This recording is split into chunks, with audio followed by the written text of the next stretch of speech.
सरोजेंद्र सनातनी से जुड़े सभी श्रद्धेय प्रबुद्ध जनों का स्वागत है।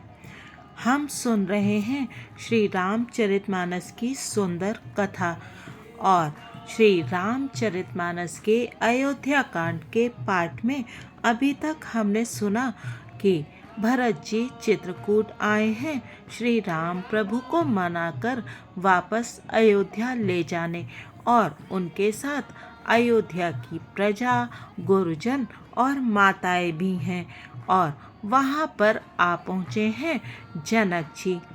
सभी लोग मिल गए हैं और श्री राम के प्रेम में विभोर हैं। अब आगे की कथा सुनते हैं। प्रभु कर पंकज कपि कै सीसा, सुमिर सुदशा मगन गौरीसा। प्राण प्राण के जीव के, जीव सुख के सुख राम। तुम तजितात सुहात ग्रह, जिन्हि तिन्हि विधि बाम। हे राम, तुम प्राणों के भी प्राण, आत्मा के भी आत्मा और सुख के भी सुख हो। हे तात, तुम्हें छोड़कर जिन्हें घर सुहाता है, उन्हें विधाता विपरीत है। सो सुख करम धरम जरि जाऊ, जहन राम पद पंकज भाऊ। जोग कुजोग ज्ञानु अज्ञानु, जहन ही राम प्रेम परधानु। जहाँ श्री राम के चरण कमलों में प्रेम नहीं है, वह सुख कर्म और धर्म जल जाए। जिसमें श्री राम प्रेम की प्रधानता नहीं है, वह योग कुयोग है और वह ज्ञान अज्ञान है। तुम बिनु दुखी सुखी तुम तेहि, तुम जानहु जिय जो जेहि केहि। राउर आयस सिर सबही के, विदित कृपाल है गति सबनी के। तुम्हारे बिना ही सब दुखी हैं और जो सुखी हैं वे तुम्ही से सुखी हैं। जिस किसी के जी में जो कुछ है तुम सब जानते हो। आपकी आज्ञा सभी के सिर पर है। कृपालु, आपको सभी की स्थिति अच्छी तरह मालूम है। आप आश्रम ही धारयु पाओ, भयउ स्नेह शिथिल मुनि राउ। करि प्रणाम तब राम सिधाए, ऋषि धरि धीर जनक पही आए। अतः आप आश्रम को पधारिए। इतना कह मुनिराज स्नेह से शिथिल हो गए। तब श्री राम जी प्रणाम करके चले गए और ऋषि वशिष्ठ जी धीरज धरकर जनक जी के पास आए। राम बचन गुरु नृपहि सुनाए, सील स्नेह सुभाए सुहाए। महाराज अब कीजय सोई, सब कर धर्म सहित हित होई। गुरु जी ने श्री रामचंद्र जी के शील और स्नेह से युक्त स्वभाव से ही सुंदर वचन राजा जनक जी को सुनाए और कहा, हे महाराज, अब वही कीजिए जिसमें सबका धर्म सहित हित हो। प्रभु कर पंकज कपि कै सीसा, सुमिर सुदशा मगन गौरीसा। ज्ञान निधान सुजान सुचि, धर्म धीर नरपाल। तुम बिनु असमंजस समन को, समरथ एहि काल। हे राजन, तुम ज्ञान के भंडार, सुजान पवित्र और धर्म में धीर हो। इस समय तुम्हारे बिना इस दुविधा को दूर करने में और कौन समर्थ है। सुनि मुनि बचन जनक अनुरागे, लखि गति ज्ञान विरागु विरागे। शिथिल स्नेह गुणत मन माही, आए यहाँ कीन भल नाही। मुनि वशिष्ठ जी के वचन सुनकर जनक जी प्रेम में मग्न हो गए। उनकी दशा देखकर ज्ञान और वैराग्य को भी वैराग्य हो गया, अर्थात उनके ज्ञान वैराग्य छूट से गए। वे प्रेम से शिथिल हो गए और मन में विचार करने लगे कि हम यहाँ आए ये अच्छा नहीं किया। राम ही राय कहेउ बन जाना, कीन आप प्रिय प्रेम प्रवाना। हम अब बनते बन ही पठाई, प्रमुदित फिरब विवेक बढ़ाई।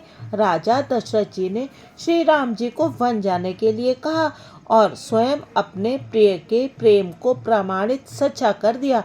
प्रिय वियोग में प्राण त्याग दिए, परंतु हम अब इन्हें वन से और गहन वन को भेजकर अपने विवेक की बड़ाई में आनंदित होते हुए लौटेंगे कि हमें जरा भी मोह नहीं है। हम श्री राम जी को वन में छोड़कर चले आए, दशरथ जी की तरह मरे नहीं। तापस मुनि महिसुर सुनि देखी, भय प्रेम बस बिकल विशेषी। समौ समुझ धरि धीरजु राजा, चले भरत पहि सहित समाजा। तपस्वी मुनि और ब्राह्मण यह सब सुन और देखकर प्रेमवश बहुत ही व्याकुल हो गए। समय का विचार करके राजा जनक जी धीरज धरकर समाज सहित भरत जी के पास चले। भरत आई आगे भई लीन्हे, अवसर सरिस सुआसन दीन्हे। तात भरत कह तिरहुत राहु, तुम्हें विदित रघुबीर स्वभाव। भरत जी ने आकर उन्हें आगे होकर लिया, सामने आकर उनका स्वागत किया और समयानुकूल अच्छे आसन दिए। तिरहुत राज जनक जी कहने लगे, हे तात भरत, तुमको श्री राम जी का स्वभाव मालूम ही है। प्रभु कर पंकज कपि कैसीसा, सुमिर सुदसा मगन गौरीसा। राम सत्य व्रत धर्मरत, सब कर सीलु सनेहु। संकट सहत सकोच बस, कही सो आयस देहु। श्री रामचंद्र जी सत्यव्रती और धर्मपरायण हैं, सबका शील और स्नेह रखने वाले हैं, इसीलिए वे संकोचवश संकट सह रहे हैं। अब तुम जो आज्ञा दो वो उनसे कही जाए। सुनितन पुलक नयन भरी बारी, बोले भरत धीर धरि भारी। प्रभु प्रिय पूज्य पिता समापू, कुल गुरु समहित माय न बापू। भरत जी यह सुनकर पुलकित शरीर हो, नेत्रों में जल भरकर बड़ा भारी धीरज धरकर बोले, हे प्रभो, आप हमारे पिता के समान प्रिय और पूज्य हैं और कुल गुरु श्री वशिष्ठ जी के समान हितैषी तो माता पिता भी नहीं है।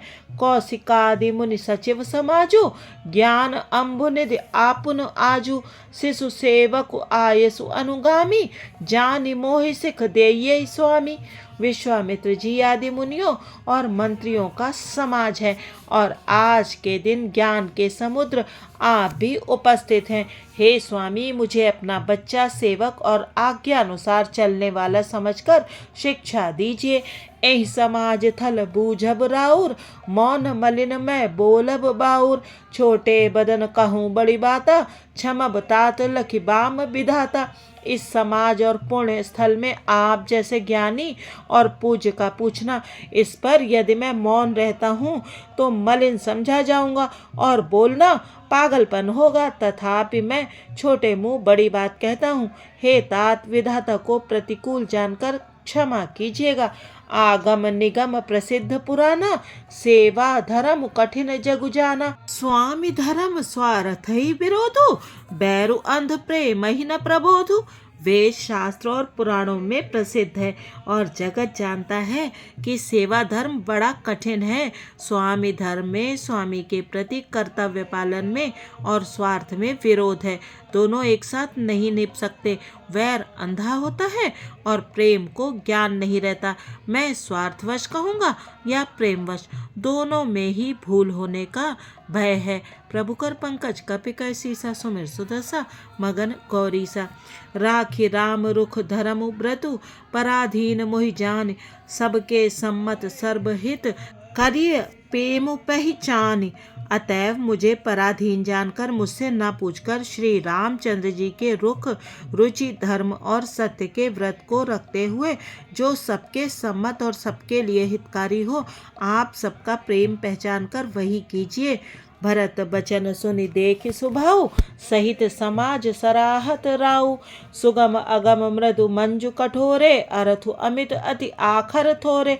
भरत जी के वचन सुनकर और उनका स्वभाव देखकर समाज सहित राजा जनक उनकी सराहना करने लगे। भरत जी के वचन सुगम और अगम, सुंदर, कोमल और कठोर हैं। उनमें अक्षर थोड़े हैं परंतु अर्थ अत्यंत अपार भरा हुआ है।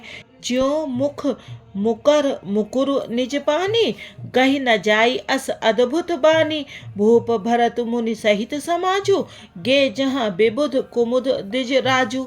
जैसे मुख का प्रतिबिंब दर्पण में दिखता है और दर्पण अपने हाथ में है, फिर भी वो मुख का प्रतिबिंब पकड़ा नहीं जाता, इसी प्रकार भरत जी की ये अद्भुत वाणी भी पकड़ में नहीं आती। शब्दों से उसका आशय समझ में नहीं आता, किसी से कुछ उत्तर देते नहीं बना। तब राजा जनक जी, भरत जी तथा मुनि वशिष्ठ जी समाज के साथ वहां गए, जहां देवता रूपी कुमुदों के खिलाने वाले, सुख देने वाले चंद्रमा श्री रामचंद्र जी थे। सुनि सुधि सोच बिकल सब लोगा, मनहु मीन गन नव जल जोगा। देव प्रथम कुल गुर गति देखी, निरख विदेह स्नेह विशेषी। यह समाचार सुनकर सब लोग सोच से व्याकुल हो गए, जैसे नए पहली वर्षा के जल के संयोग से मछलियां व्याकुल होती हैं। देवताओं ने पहले कुलगुरु वशिष्ठ जी की प्रेम विभल दशा देखी, फिर विदेह जी के विशेष स्नेह को देखा। राम भगति में भरत निहारे, सुर स्वारथी हरि हारे। सबको राम प्रेम में पेखा, भय अलेख सोच बस लेखा। और तब श्री राम भक्ति से ओतप्रोत भरत जी को देखा। इन सबको देखकर स्वार्थी देवता घबराकर हृदय में हार मान गए, निराश हो गए। उन्होंने सब किसी को श्री राम प्रेम में सराबोर देखा। इससे देवता इतने सोच के वश हो गए कि जिसका कोई हिसाब नहीं। प्रभु कर पंकज कपि कह सीसा, सुमिर सुदसा मगन गौरीसा। राम सनेह सकोच बस, कह ससोच सुर राजु। रचहु प्रपंच ही पंच मिली, नाही तभयउ अकाजु। देवराज इंद्र सोच में भरकर कहने लगे कि श्री रामचंद्र जी तो स्नेह और संकोच के वश में हैं, इसीलिए सब लोग मिलकर कुछ प्रपंच माया रचो, नहीं तो काम बिगड़ा ही समझो। सुरन सुमिर शारदा सराही, देवी देव सरनागत पाही। फेरि भरत मति करि निज माया, पालु बेबुध कुल करि छल छाया। देवताओं ने सरस्वती जी का स्मरण करके उनकी सराहना स्तुति की और कहा, हे देवी, देवता आपके शरणागत हैं, उनकी रक्षा कीजिए। अपनी माया रचकर भरत जी की बुद्धि को फेर दीजिए और छल की छाया कर देवताओं के कुल का पालन रक्षा कीजिए। बेबुध विनय सुनि देवी सयानी, बोली सुर स्वारथ जड़ जानी। मोसन कहु भरत मति फेरु, लोचन सहस न सूझ सुमेरु। देवताओं की विनती सुनकर और देवताओं को स्वार्थ के वश होने से मूर्ख जानकर बुद्धिमती सरस्वती जी बोली, मुझसे कह रहे हो कि भरत जी की मति पलट दो। 1000 नेत्रों से भी तुमको सुमेरु नहीं सूझ पड़ता। विधि हरिहर माया बड़ी भारी, सो न भरत मति सकई निहारी। सो मति मोहि कहत करु भोरी, चंदिनी कर की चंड कर चोरी। ब्रह्मा विष्णु और महेश की माया बड़ी प्रबल है, किंतु वो भी भरत जी की बुद्धि की ओर ताक नहीं सकती।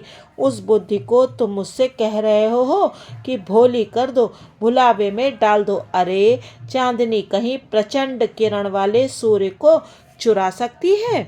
भरत हृदय सिय राम निवासु, तह कित मिर जहाँ तरन प्रकाशु। अस कई सारद गई विधि लोका, बेबुध बिकल निसि मानहु कोका। भरत जी के हृदय में श्री सीताराम जी का निवास है। जहाँ सूर्य का प्रकाश है वहाँ कहीं अंधेरा रह सकता है?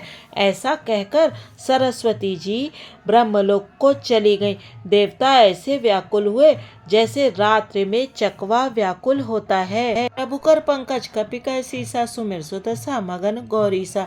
सुर स्वारथी मलिन मन कीन्ह, कुमंत्र कुठाटु। रचि प्रपंच माया प्रबल, भय भ्रम अरति उचाटु।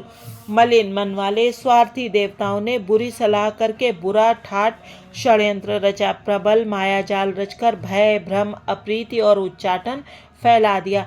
करि कुचाल सोचत सुर राजू, भरत हाथ सब काजू अकाजू। गए जनक रघुनाथ समीपा, सन माने सब रविकुल दीपा। कुचाल करके देवराज इंद्र सोचने लगे कि काम का बनना बिगड़ना सब भरत जी के हाथ है। इधर राजा जनक जी मुनि वशिष्ठ आदि के साथ श्री रघुनाथ जी के पास गए। सूर्य कुल के दीपक श्री रामचंद्र जी ने सबका सम्मान किया। समय समाज धर्म अविरोधा, बोले तब रघुवंश पुरोधा। जनक भरत संवाद सुनाई, भरत कहाउत कही सुहाई। तब रघुकुल के पुरोहित वशिष्ठ जी समय समाज और धर्म के अविरोधी अर्थात अनुकूल वचन बोले। उन्होंने पहले जनक जी और भरत जी का संवाद सुनाया, फिर भरत जी की कही हुई सुंदर बातें कह सुनाई। तात राम जस आय सुतेहु, सो सब करे मोर मत एहु। सुनि रघुनाथ जोरी जुग पानी, बोले सत्य सरल मृदुबानी। फिर बोले, हे तात राम, मेरा मत तो यह है कि तुम जैसी आज्ञा दो वैसी ही सब करें। यह सुनकर दोनों हाथ जोड़कर श्री रघुनाथ जी सत्य सरल और कोमल वाणी बोले। विद्यमान आपुनि मिथिलेषु, मोर कहब सब भांति भदेसु। राउर राय रजायसु होई, राउर शपथ सही सिर सोई। आपके और मिथिलेश्वर जनक जी के विद्यमान रहते मेरा कुछ कहना सब प्रकार से भद्दा अनुचित है। आपकी और महाराज की जो आज्ञा होगी मैं आपकी शपथ करके कहता हूँ, वह सत्य ही सबको शिरोधार्य होगी। प्रभु कर पंकज कपिकै सीसा, सुमिर सुदसा मगन गौरीसा। राम शपथ सुनि मुनि जनकु, सकुचे सभा समेत। सकल बिलोकत भरत मुख, बनई न उतरु देत। श्री रामचंद्र जी की शपथ सुनकर सभा समेत मुनि और जनक जी सकुचा गए, स्तंभित रह गए। किसी से उत्तर देते नहीं बनता। सब लोग भरत जी का मुंह ताक रहे हैं। सभा सकुच बस भरत निहारी, राम बंधु धरि धीरज भारी। कुसमौ देख सनेहु समारा, बढ़त बिंद जिम घटज निवारा। भरत जी ने सभा को संकोच के वश देखा। राम बंधु भरत जी ने बड़ा भारी धीरज धरकर और कुछ समय देखकर अपने उमड़ते हुए प्रेम को संभाला, जैसे बढ़ते हुए विंध्याचल को अगस्त जी ने रोका था। शोक कनक लोचन मति छोनी, हरि विमल गुण गण जग जोनी। भरत विवेक बराह विशाला, अनायास उदरीते ही काला। शोक रूपी हिरण्याक्ष ने सारी सभा की बुद्धि रूपी पृथ्वी को हर लिया, जो विमल गुण समूह रूपी जगत की योनि उत्पन्न करने वाली थी। भरत जी के विवेक रूपी विशाल वराह रूपधारी भगवान ने शोक रूपी हिरण्याक्ष को नष्ट कर दिया, बिना ही परिश्रम उसका उद्धार कर दिया। कर प्रणाम सब कह कर जोरे, राम राउ गुर साधु निहोरे। क्षमब आजु अति अनुचित मोरा, कहूँ बदन मृदु बचन कठोरा। भरत जी ने प्रणाम करके सबके प्रति हाथ जोड़े तथा श्री रामचंद्र जी, राजा जनक जी, गुरु वशिष्ठ जी और साधु संत सबसे विनती की और कहा, आज मेरे इस अत्यंत अनुचित बर्ताव को क्षमा कीजिएगा। मैं कोमल छोटे मुख से कठोर धृष्टतापूर्ण वचन कह रहा हूँ। हे सुमिर शारदा सुहाई, मानस ते मुख पंकज आई। बिमल विवेक धर्म नयसाली, भरत भारती मंजू मराली। फिर उन्होंने हृदय में सुहावनी सरस्वती जी का स्मरण किया। वे मानस से उनके मन रूपी मान सरोवर से उनके मुखारविंद पर आ विराजी। निर्मल विवेक धर्म और नीति से युक्त भरत जी की वाणी सुंदर हंसनी के समान गुण दोष का विवेचन करने वाली है। प्रभु कर पंकज कपिकै सीसा, सुमिर सुदसा मगन गौरीसा। आज श्री रामचरितमानस की इस सुंदर कथा को यहीं विश्राम देते हैं। अगले भाग में सुनेंगे कि श्री भरत जी ने क्या निर्णय किया और अपने मन की क्या गूढ़ बात सबको सुनाई, और उनके मुख से इतने सुंदर वचन सुनकर सभी लोग मंत्र मुग्ध हो गए और उनके प्रेम में मगन हो गए और कह उठे, भरत के समान भाई न जग में हुआ है और न आगे होने को है। आप सुनते रहिएगा श्री रामचरितमानस की ये सुंदर कथा, जिससे फिर कोई काल नेमी श्री राम प्रभु के नाम पर आपको शर्मा न सके। सादर प्रणाम।